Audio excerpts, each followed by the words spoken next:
Have you ever felt like the world is pulling at you, as if every rude comment, every silent glance, or every unexpected setback is a leash dragging you along? What if I told you that the greatest strength isn't in reacting to everything but in simply not reacting at all? Imagine having the power to remain untouched by the chaos around you, no matter what life throws your way. In this video, we explore the ancient wisdom of Buddhism, teaching us how to free ourselves from the emotional burdens that weigh us down. This isn't about becoming emotionless, it's about becoming untouchable, rooted in peace no matter the storm.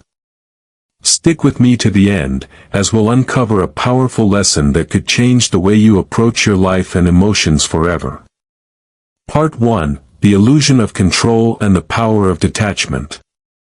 How often do you find yourself trapped in a cycle of control? Do you ever catch yourself trying to control every little thing, your schedule, the people around you, even your own emotions, believing that if you can just anticipate every outcome, you can avoid pain, discomfort, or disappointment? What if the very act of trying to control is what's causing the suffering in your life? This illusion of control is something we've all fallen for at some point. It's a natural instinct, a defense mechanism that gives us a sense of security. But here's the truth: no matter how much we try to control the universe, it won't bend to our will. Life isn't a puzzle to be solved, it's a river to be experienced. And no matter how tightly you grip, you cannot stop the current from flowing. Imagine for a moment that you're standing by a river. The water flows steadily, sometimes fast, sometimes slow. The leaves drift by, carried by the current. You can choose to sit and watch, or you can try to grab the water, to hold it in your hands. But what happens when you try to catch the river? It slips through your fingers, and the more you chase it, the more you exhaust yourself. Control, in this context, is just like trying to grab water from a flowing river. It's exhausting and futile. Buddhism teaches us that control is an illusion. The more we fight life's natural course, the more we distance ourselves from peace. We try to control people's reactions, to force outcomes, to predict every twist and turn of life. And yet, the more we try to control, the more we create stress and frustration. Peace comes not from forcing life to go our way, but from allowing it to unfold naturally.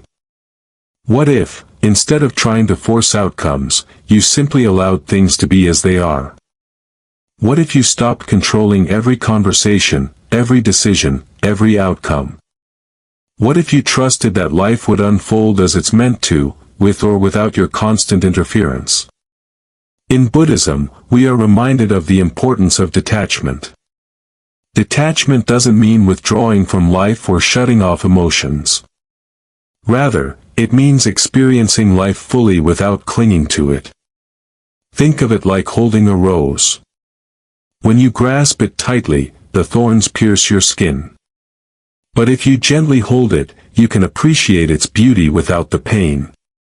The rose remains yours to admire, but you're no longer hurting yourself by holding on too tightly. This is the essence of detachment, being present in the moment without the need to possess or control it. You can experience life, feel joy, sadness, or excitement, but without clinging to those emotions or trying to control them. When you detach from the need to control, you allow life to flow through you without the resistance that causes suffering. Let's take this idea a step further with a story that exemplifies the power of detachment. A Zen master once took his students to a beautiful mountaintop. They sat quietly, observing the breathtaking view.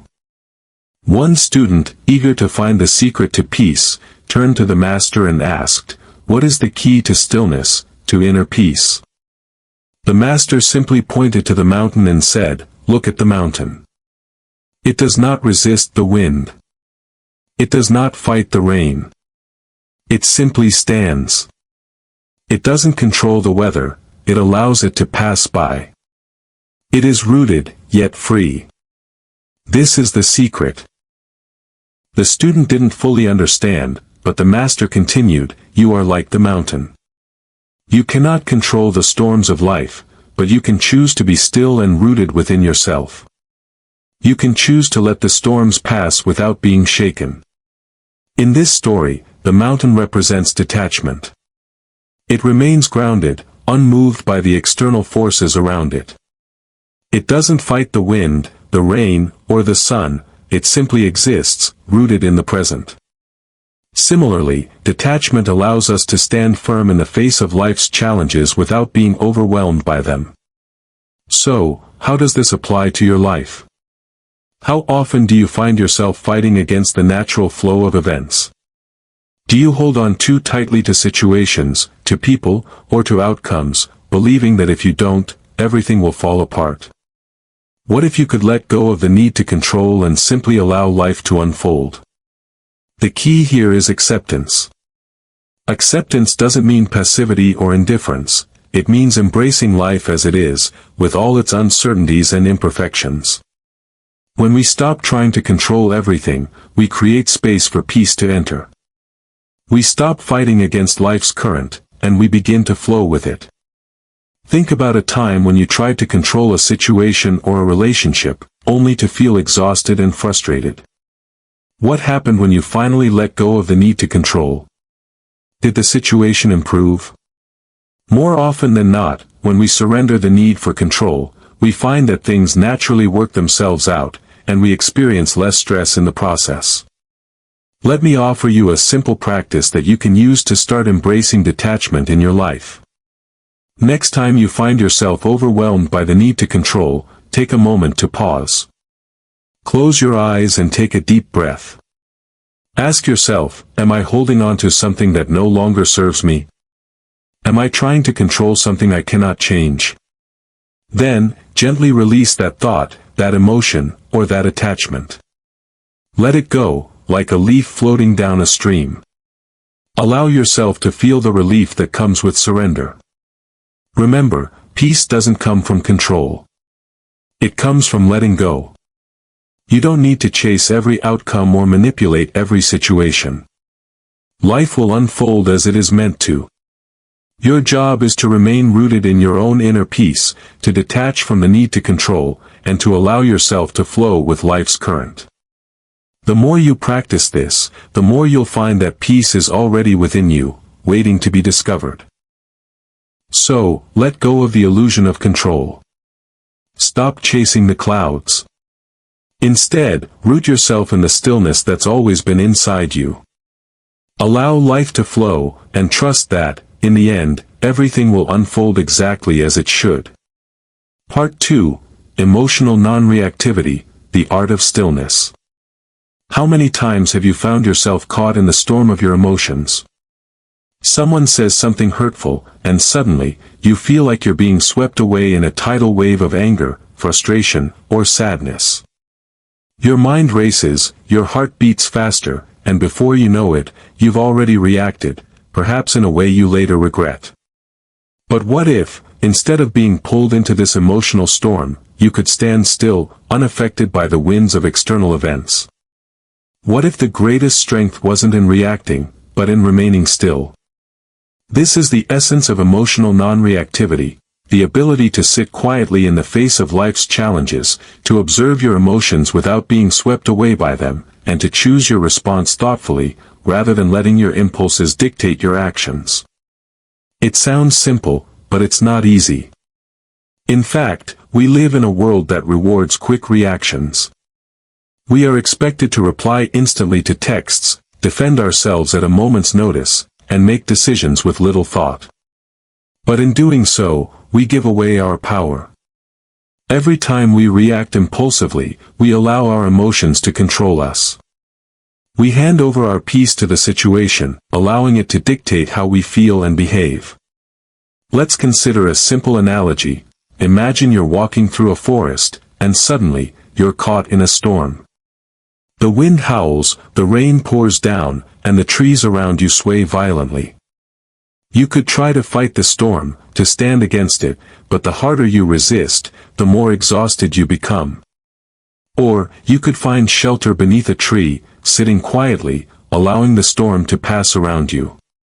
You would still be there, unaffected by the chaos, waiting for the storm to pass. This is the essence of emotional non-reactivity. Instead of fighting your emotions or trying to control them, you observe them from a place of stillness. You let them pass through you without clinging to them, without letting them define your actions. The Buddha spoke about the mind being like a still pond. When a stone is thrown into it, ripples spread across the surface. The more stones thrown, the more distorted the pond becomes. Similarly, when we react to every emotional trigger, we create ripples in our minds, disturbing our inner peace. But what happens if we stop throwing stones into the pond? What happens when we choose not to react? In the practice of emotional non-reactivity, you become the still pond. You allow emotions to arise and fall away without attaching to them, without letting them control you. This is not about suppressing your feelings or pretending they don't exist. It's about acknowledging them, feeling them fully, and then letting them go. There's a famous Zen story that beautifully illustrates the power of emotional non-reactivity. A Zen master was traveling through a dense forest with his disciples when they came across a ferocious lion. The lion roared loudly, its claws bared, ready to attack. The disciples immediately panicked, but the Zen master remained calm and still, observing the lion without fear. One disciple, unable to contain his fear, asked the master, "Why aren't you running away? The lion could kill us." The master, still calm, replied, "Why should I fear the lion? It roars, but I do not react to its roar. If I run, I give the lion control over me.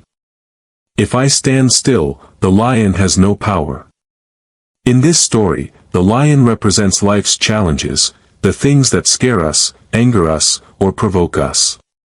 The Zen master's response teaches us that we don't need to react to everything that triggers us. We can choose to remain still, unaffected by external events. The lion's roar may be loud and frightening, but it does not need to dictate our response. Emotional non-reactivity is not about avoiding or suppressing your feelings, it's about choosing how to respond to them.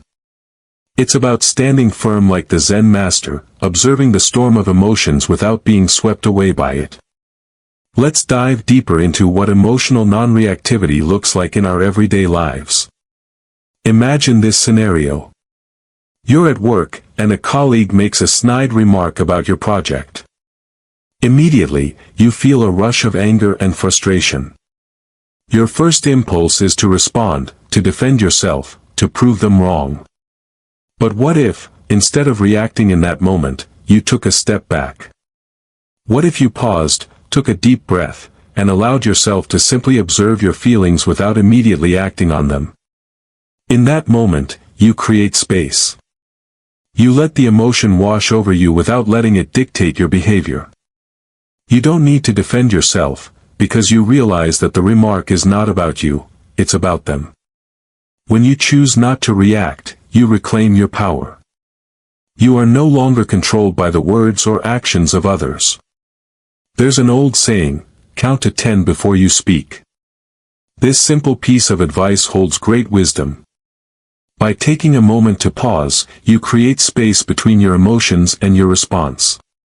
This pause allows you to respond with intention, rather than reacting out of habit or impulse. In Buddhism, this practice is often called mindfulness, the ability to observe your thoughts and emotions without judgment or reaction. By practicing mindfulness, you cultivate emotional resilience. You become more aware of your triggers, your impulses, and your reactions.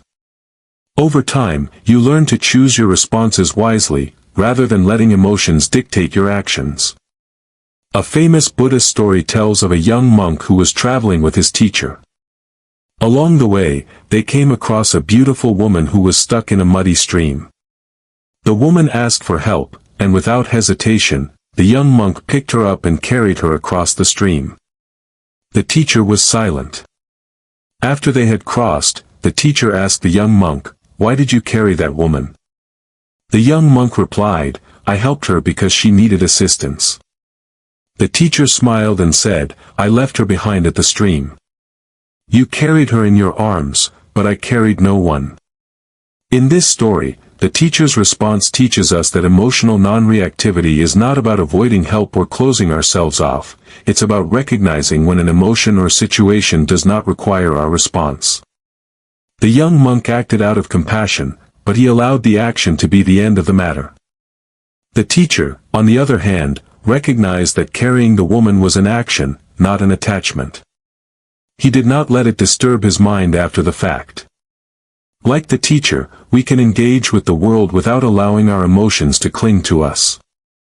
We can act with intention, but we don't need to carry the emotional baggage of every situation.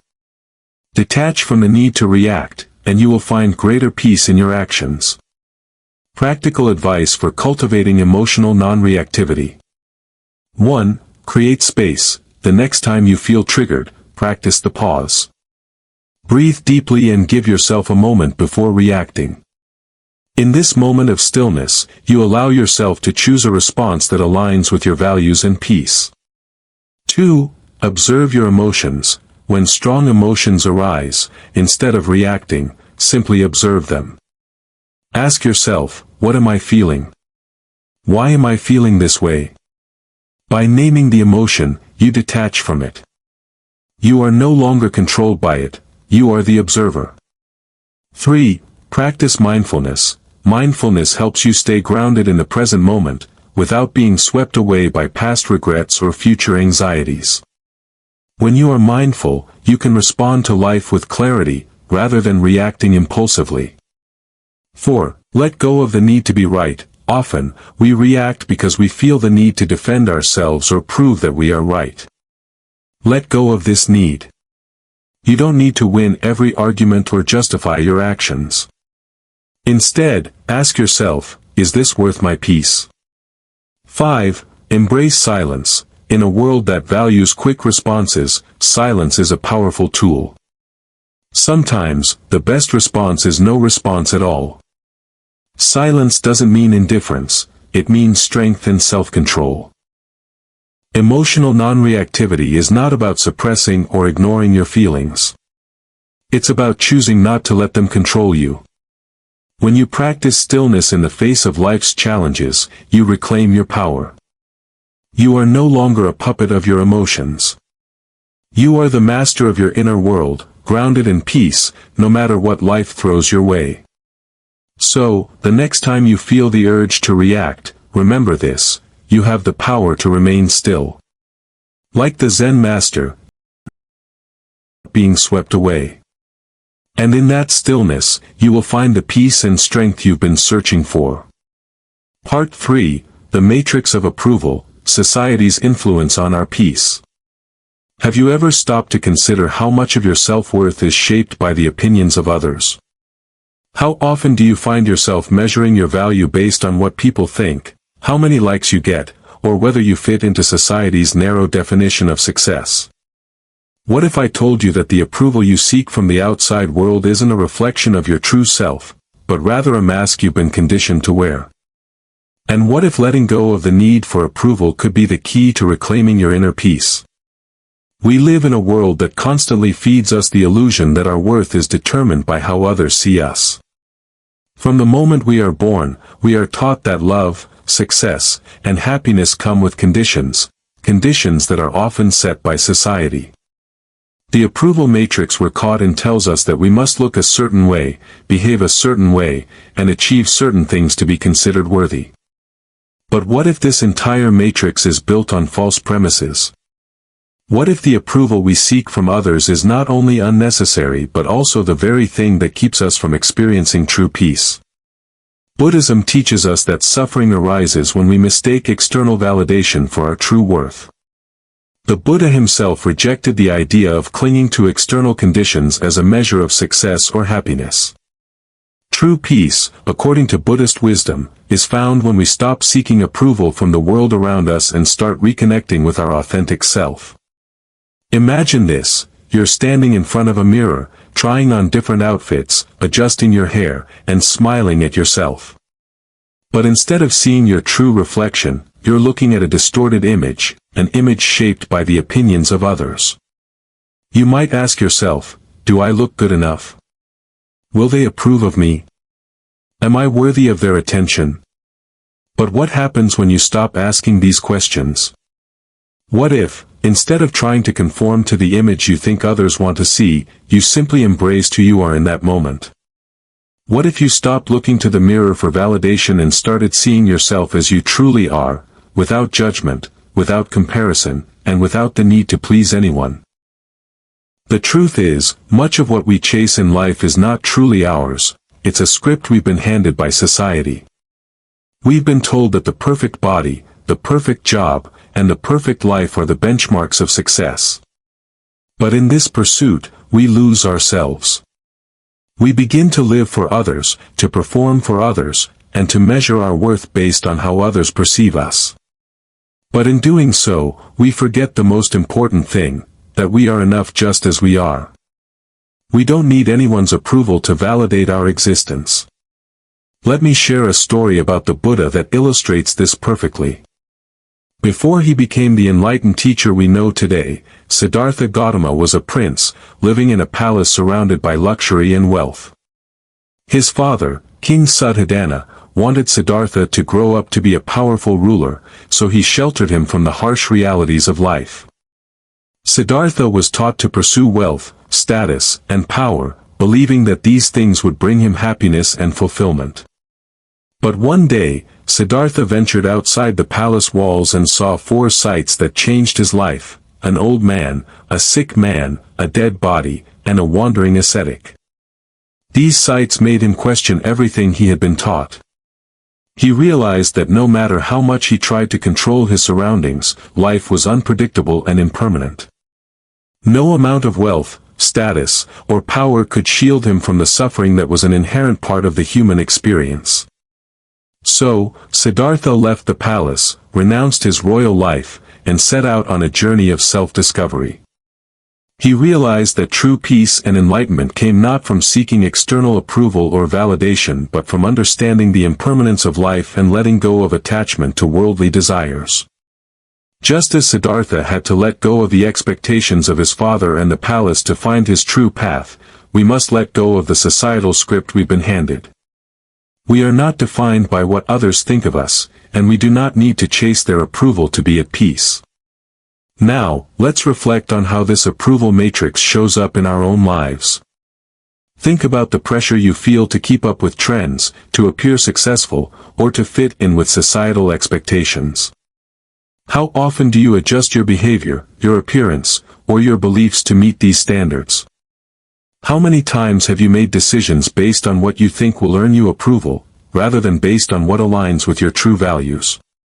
For example, many people feel the pressure to maintain a perfect social media image. They post carefully curated pictures, write perfect captions, and seek validation through likes and comments. But in doing so, they may be distancing themselves from their true selves. The approval they seek is fleeting, and once it fades, they are left feeling empty, disconnected, and uncertain about who they truly are. There's a story of an actor who spent years perfecting his craft, always striving for recognition and fame.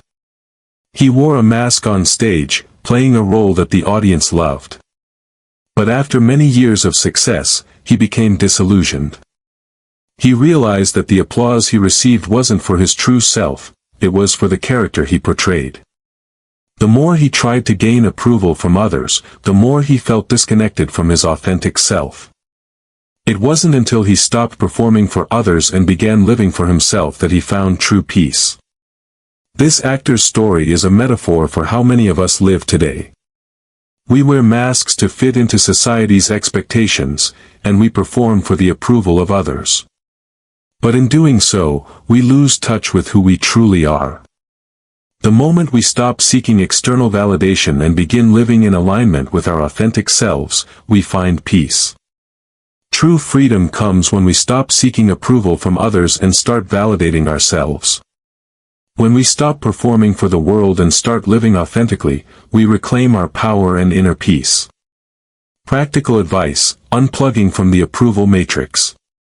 1. Practice self-reflection. Take time each day to reflect on your actions, decisions, and motivations. Ask yourself, am I doing this for myself, or for the approval of others? This simple question can help you become more aware of how often you seek external validation. 2. Set boundaries. Begin to set boundaries around the opinions and expectations of others. You don't have to please everyone. Practice saying no to things that don't align with your values or that drain your energy. 3. Embrace authenticity. Stop performing for the world. Embrace your true self, with all your flaws and imperfections. Understand that you are enough, just as you are. Your worth is not defined by others' opinions. 4. Unplug from social media. Take breaks from social media, where the pressure to gain approval is constant. Spend more time connecting with yourself and the people who truly value you, rather than seeking likes and comments from strangers. 5. Question society's expectations. Reflect on the societal standards you've been taught to uphold. Are they truly yours? Or were they imposed on you by others? Reclaim your power by questioning these expectations and choosing a path that aligns with your authentic self. The matrix of approval is a powerful force, but it's not an unbreakable one. When you stop seeking external validation and start living for yourself, you will find that your inner peace becomes unshakable. You are not defined by the world's expectations, you are defined by who you are at your core. So, let go of the need to perform. Step out of the matrix of approval. Embrace your authentic self, and allow peace to flow into your life. The moment you stop seeking the approval of others is the moment you begin living for yourself. And in that freedom, you will find the true power of peace. Part 4. The Illusion of Control, Chasing Clouds with Chains. How often do you find yourself struggling to keep things in place? Have you ever caught yourself trying to control every aspect of your life, your job, your relationships, your health, believing that if you just plan enough, anticipate every outcome, and micromanage everything, you can avoid pain and discomfort? What if I told you that this need for control is not the answer to peace, but a chain that binds you to a never-ending cycle of stress and dissatisfaction? In our modern world, the pressure to control is immense. We're taught that control equals safety. We believe that if we manage every detail, we can avoid failure, disappointment, or uncertainty. But what if the very act of trying to control everything is what causes the pain in the first place? What if the greatest strength lies not in the fight for control, but in surrendering to the flow of life? Buddhism teaches us a profound truth: control is an illusion. The more we attempt to control people, outcomes, or circumstances, the more we distance ourselves from peace. Life, with all its unpredictability and uncertainty, cannot be forced into the neat boxes we try to create. In fact, the more we struggle against the flow, the more exhausted we become. The resistance itself becomes the source of our suffering. Imagine this: you're holding a handful of sand tightly, determined not to let a single grain slip through your fingers. The harder you grip, the more the sand slips away, until you're left with nothing but an empty hand. Now, imagine you let go of the sand and simply hold your hand open. The sand remains in your palm, effortlessly. This is the paradox of control: the harder you try to hold on, the more you lose. When you surrender, you allow life to flow naturally, and things unfold as they are meant to. There's an ancient Buddhist story that perfectly illustrates this concept. A farmer once planted a seed in his field, carefully tending to it, watering it, and ensuring it had everything it needed to grow. But as the days went by, the farmer became anxious. He wanted the seed to grow faster, so he pulled at the soil, trying to make it sprout. But the more he pulled, the more the seed remained stuck in the ground. He was frustrated, convinced that if he just tried harder, he could make it grow. One day, an old sage passed by and saw the farmer's struggle. The sage asked, why do you try so hard to force the seed to grow?" The farmer replied, "I want it to grow quickly. I need it to grow faster." The sage smiled and said, "The seed will grow when it's ready. No amount of force will make it grow faster. Let go, and allow it to unfold in its own time." The farmer, realizing his mistake, stopped pulling at the seed. He allowed the process to happen naturally. Over time, the seed sprouted, grew into a healthy plant, and bore fruit. Lesson: the more the farmer tried to control the growth of the plant, the more frustrated he became.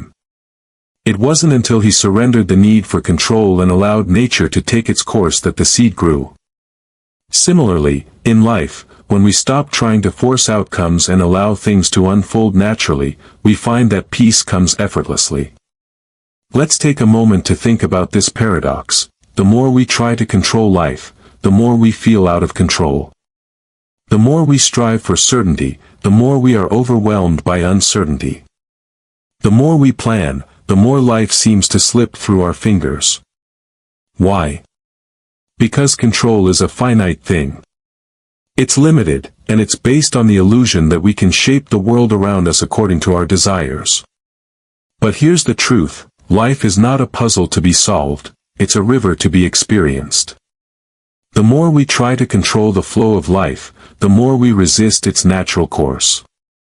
This resistance creates stress, anxiety, and a sense of frustration. We're constantly pushing against the current, rather than letting it carry us forward. Imagine trying to control the weather. Every day, you wake up and plan your activities based on the forecast. You carry an umbrella, just in case it rains. You avoid the sun because you don't want to get sunburned.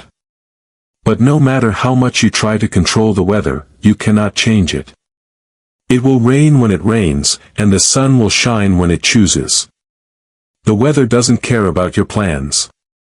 In the same way, life will unfold as it is meant to, regardless of how much we try to control it. Our job is not to resist the flow but to learn to move with it. There's a Zen story that illustrates this beautifully. A Zen master once saw his student chasing clouds in the sky. The student had a chain in his hands and was trying to catch the clouds with it, pulling at them and struggling. The master watched for a moment and then approached the student. "Why are you chasing the clouds?" the master asked. The student, panting from exhaustion, replied, "I want to catch them, I want to hold them. They're so beautiful, but they slip away every time I try." The master smiled and said, "You cannot catch the clouds with a chain. The clouds are not meant to be caught, they are meant to float freely. Let them go. The more you chase, the more they will escape." The student, realizing his mistake, stopped chasing the clouds. He watched as they floated by, moving freely in the sky. The student was trying to control something that could not be controlled. The more he chased the clouds, the more they eluded him. But when he stopped chasing, the clouds were free to move as they pleased. Life, too, cannot be controlled or forced. It moves as it will, and our peace comes when we stop trying to control it. The path to peace, according to Buddhism, is found in surrender. It's not about giving up or resigning ourselves to passivity. It's about accepting life as it is, without trying to force it into a shape that suits us. It's about releasing the need to control and allowing life to unfold naturally. Imagine you're standing at the edge of a river. You've been struggling against the current, trying to swim upstream, fighting with all your strength to change the direction of the water. But what if you stopped fighting? What if you let go and allowed the current to carry you downstream? You would still be moving, but with far less effort and far more peace.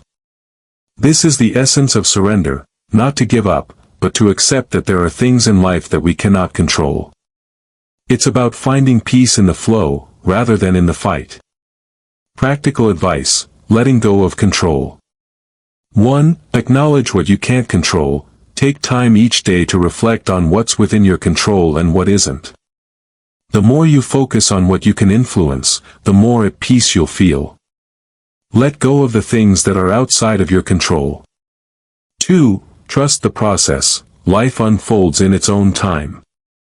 Trust that the seeds you've planted will grow, even if you can't see the progress right away. Instead of pushing, allow things to happen naturally. 3. Surrender to the flow. Life is like a river. You don't need to swim upstream. Instead, find ways to go with the flow. Accept the twists and turns, knowing that they are part of the journey. 4. Practice patience. The process of surrender requires patience. Instead of trying to force things, practice being present with what is. Let go of the need for instant results and allow life to unfold at its own pace. 5. Let go of perfection. Perfection is an illusion. Life is messy, unpredictable, and imperfect. Instead of trying to control every detail, embrace the beauty of imperfection. Allow things to unfold in their own time and trust that everything will work out as it should. The illusion of control is a trap. The more we try to control life, the more we suffer. But when we let go of the need to control, we allow life to unfold naturally, and in that surrender, we find peace. Remember, life is not meant to be controlled. It's meant to be experienced. And when you stop fighting the current, you'll find that peace is already within you, waiting to carry you downstream. Part 5. Detachment, the art of letting go. Have you ever found yourself holding on so tightly to something, an idea, a person, a past experience, that it feels like your very existence depends on it? How often do you cling to things, believing that they define you or that letting go would mean losing a part of yourself? What if I told you that the true art of living doesn't come from holding on, but from letting go? What if the greatest freedom lies not in possessing, but in releasing? In a world that constantly tells us to strive, to accumulate, and to hold on to what we have, detachment can seem like a foreign concept. We are conditioned to believe that in order to succeed, we must hold tightly to our desires, relationships, and even our identities. But the truth is, holding on too tightly to anything, whether it's a relationship, an achievement, or an ideal, can cause more harm than good. It keeps us tethered to the past, trapped in a cycle of attachment that creates suffering and limits our growth. Detachment doesn't mean indifference or a lack of care. It's the ability to experience life fully without clinging to it. It's the wisdom to know that nothing in this world is permanent, and that true peace comes when we stop trying to hold on to things that are destined to change. Buddhism teaches us that attachment is the root of suffering. The Buddha's first noble truth, that life is filled with suffering, speaks to this very idea.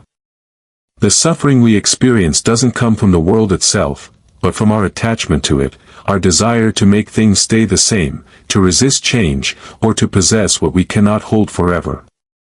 The more we try to control or cling to life, the more we create suffering for ourselves. So, what happens when we let go? What happens when we release our grip on the things that hold us back, the things that tie us to past pain, or the things that no longer serve us? Imagine for a moment that you are holding a beautiful rose in your hand. You hold it tightly, determined not to let it go. As time passes, the thorns begin to pierce your skin. The rose is still beautiful, but you're now hurting from the very thing you're trying to hold on to. What would happen if you let go? Would the rose be any less beautiful? No. In fact, by releasing it, you no longer cause yourself pain, and you can admire its beauty without the hurt of holding on too tightly. This is the essence of detachment, letting go of the need to possess, to control, or to cling. When we let go, we free ourselves from the chains of attachment, and in that freedom, we find peace. There's an old Buddhist story about a monk who was given a beautiful lotus flower by his teacher. The monk loved the flower deeply. It became his prized possession, and he would carry it with him everywhere. One day, while walking through the forest, the flower was accidentally crushed. The monk was devastated. He wept, clutching the broken flower in his hands, unable to let go of the pain. The teacher, seeing the monk's distress, approached him and said, "Why do you mourn the loss of the flower?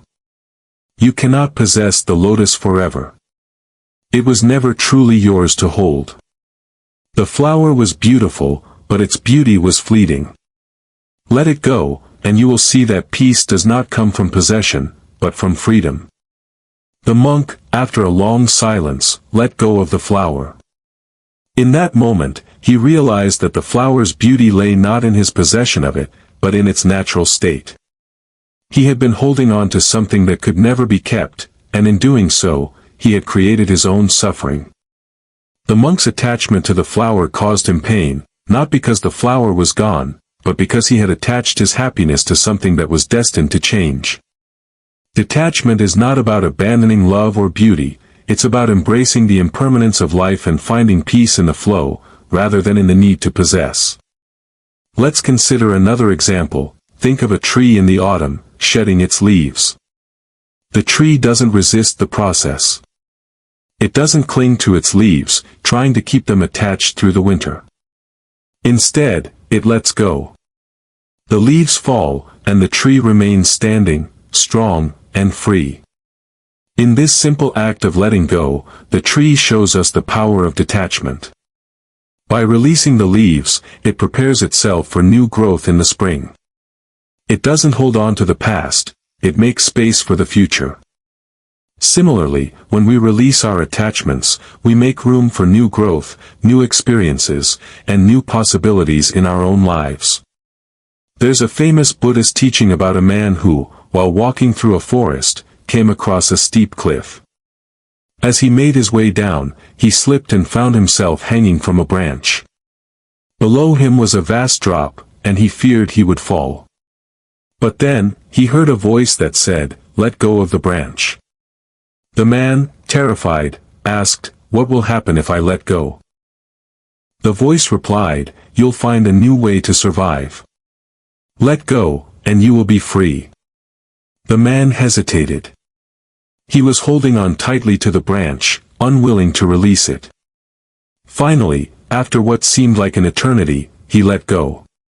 And to his surprise, he found himself landing gently on the ground, unharmed.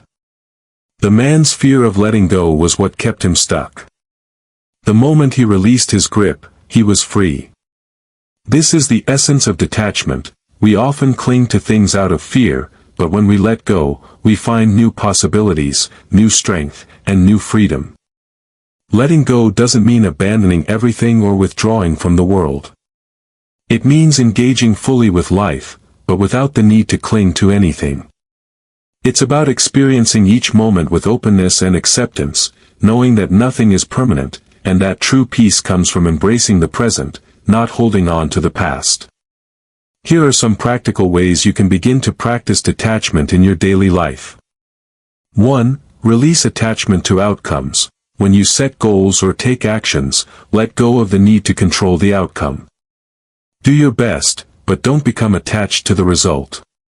Understand that life's path may not always unfold as you expect, and that's okay. 2. Let go of past regrets. We often hold on to past mistakes or regrets, believing they define us. But the past is gone. It's like a page in a book that's already been written. What matters is how you live now, in the present moment. Let go of what no longer serves you. 3. Embrace impermanence. Nothing lasts forever, relationships, jobs, even our own experiences. Rather than resisting change, embrace it. Understand that every ending makes space for a new beginning. 4. Practice gratitude. Instead of focusing on what you don't have, practice gratitude for what you do have. Let go of the desire for more, and appreciate the beauty in the present moment. 5. Stop clinging to identity. We often define ourselves by our roles, our achievements, or how others perceive us. Let go of rigid identities and embrace the fluid nature of who you are. You are not defined by a single moment, but by the sum of all your experiences. Detachment is the key to freedom. It is the art of letting go, not to give up, but to make space for new growth, new experiences, and new opportunities. When we detach from our attachments, we release ourselves from the cycle of suffering that comes from trying to hold on to things that are impermanent. In this release, we find peace, we find freedom, and we find ourselves. So, ask yourself, what are you holding on to that no longer serves you? What would happen if you let go of the things that tie you down, the things that prevent you from growing? The moment you let go, you'll discover a new sense of lightness and peace. You'll find that, just like the rose in your hand, life's beauty can be fully appreciated when you stop clutching it so tightly. Let go, and embrace the freedom that comes with surrendering to the flow of life. In conclusion, the Buddhist teachings on detachment, non-reactivity, and letting go are not about escaping life but about embracing it fully without clinging to it. When we stop reacting to every trigger, let go of the need for approval, and surrender the illusion of control, we begin to experience true freedom. The path to inner peace begins with acceptance, not of the world's expectations but of the truth that is already within you. So ask yourself, what would happen if you stopped reacting to everything? What if you stopped chasing approval? What if you let go of the need to control every outcome? The moment you do, you will find that nothing and no one can disturb the peace you've cultivated within yourself.